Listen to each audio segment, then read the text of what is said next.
திருமால் சிவபெருமானுக்கு தனது கண்ணையே மலராக அர்ச்சித்த நிகழ்ச்சியான கதை உங்களுக்கு தெரியுமா? ஒருமுறை தேவர்களுக்கும் அசுரர்களுக்கும் இடையே போர் மூண்டது.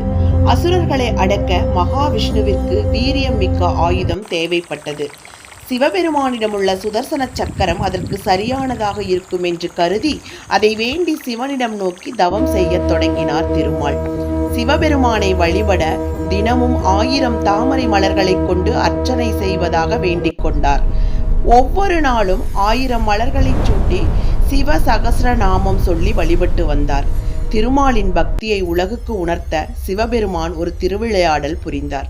ஒரு நாள் அர்ச்சனை செய்யும் போது திருமால் கொண்டு வந்த 1000 மலர்களிலிருந்து ஒரே ஒரு மலரை மட்டும் சிவன் மறைத்து விட்டார்.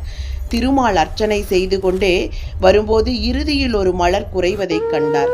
மலர் இல்லாமல் அர்ச்சனை முழுமையடையாது என்பதால் மலருக்கு பதிலாக தனது வலது கண்ணையே தோண்டி எடுத்து சிவபெருமானின் பாதத்தில் சமர்ப்பித்தார்.